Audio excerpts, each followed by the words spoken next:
mga kadogo. Ito, magbablog lang ako saglit kasi medyo nalulungkot lang din ako. I don't know why. Nanonood ako sa taas, then nanonood ako ng about sa mga dogs. Bigla akong nalungkot. Naalala ko yung 7 puppy ko. Hirap talaga pag breeder ka, yung bonding mo sa mga naging alaga mo. Siyempre, namimiss mo. Yan, si Pickles yan. Wala na yung ipin niya.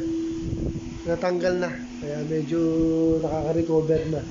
Kaya lang, hindi pa rin ganong kumakain. Talagang pinahandfeed ko.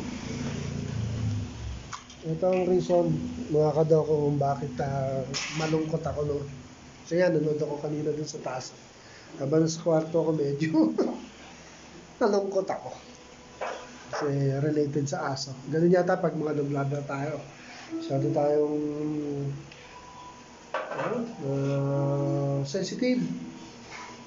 Dali natin malungkot. Ito na yung kennel ko ngayon. Dati magulo dito. Dati dito. Yan. Magulo ng dati yan. Papakainin ko. Nag-aaway pa kami ng mga puppy dahil tumataling dito. Ngayon, tinanggal ko na. Ito na lang uli.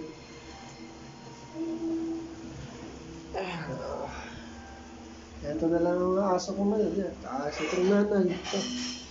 Ang lakas-lakas kumain. Nire-recover ko ng gusto kasi nangayayat. Saka medyo nag-shed. Yan, nag-shed siya. Pero ngayon, tumataba na.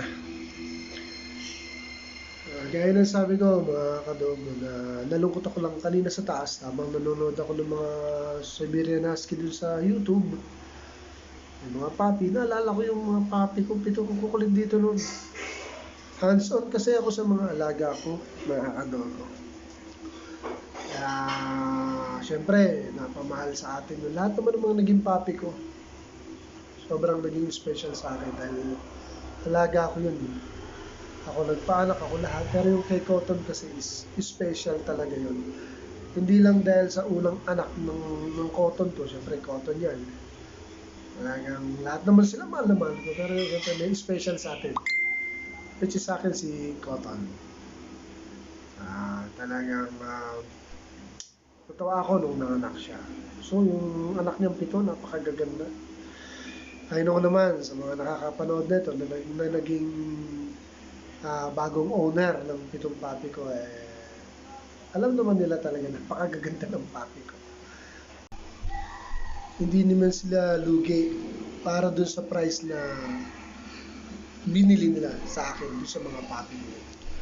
Talagang pagkaganda talaga. Hirap na lang magkwento. Pero yung puppy ko kasi, pag naramdaman ko yung isang tao na talagang maaalagaan siya o yung ibang puppy ko, gumagawa ko ng parang para mapunta sa kanya. Pinipilit ko. Gaya na sabi ko, after naman sa pera, even kailangan natin yun, pero mas gusto ko rin mapunta rin siya sa alam kong maaalagaan sila. Lahat ng mga puppy ko, sobrang bait. Sila bunso, palambing yan. Yan yung iba rin. Pero syempre, meron tayong paborito. Yan. Ibang family ko at mga anak ko nagtataka bakit hindi ko kagad binibenta yung last mail. Kasi ang target ko talaga is kunin yun, alagaan. Kasi nakikita ko kamukha siya ni Cotton nung bata. Kaali, kalikutan, paano matulog, paano maglambing, paano mangulit. Kaya hinuhuli ko pag may bumibili. Mas magaganda yung kapatid, ha? Pero iniipit ko siya kasi siya yung gusto ko talaga eh. Pinakamalaki yun eh, no? Pero mas maraming maganda sa kanya. Blue eyes pa nga yung iba eh. Siya hindi. Siguro naman, alam niyo na kung sino yung paborito kong male. Yun yung last name, si Thor. Kamukha ng nanay niya. Matulog, nakatihaya, lahat. Kulungan, tinatalon, pagkain, paano lumamon, kamukha ng nanay niya. So nalungkot lang ako kaya bigla ako napababa dahil doon napanood ko na nahiwalay din yung isang vlogger doon sa mga papi niya.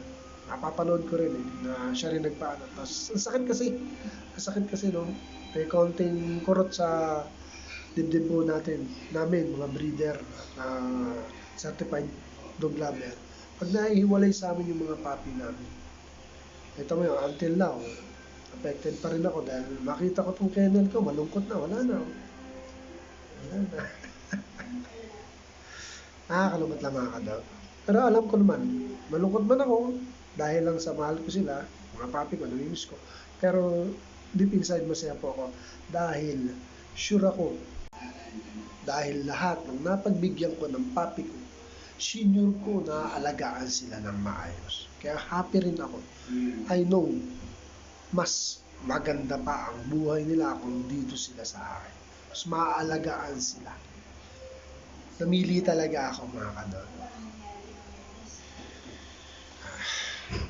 Nanimiss ko sila lahat mga kadol. Well, ako, tama na sentimento ni Asukal. Ayun lang, nag-vlog lang ako dahil nalungkot lang ako, nanonood ako sa taas. Naalala ko lang sila, dati ang kukulit dito. So, tama na muna drama, mga kadol. Talo ko lang sila namimiss. Si Sachi, si Bulak, si Bunso, si Kitten, si Thor. Yung pito niya, Matt. Sige, dito na lang mga kadogo. Hi, Mom. Good night. Thanks for watching mga kadogo.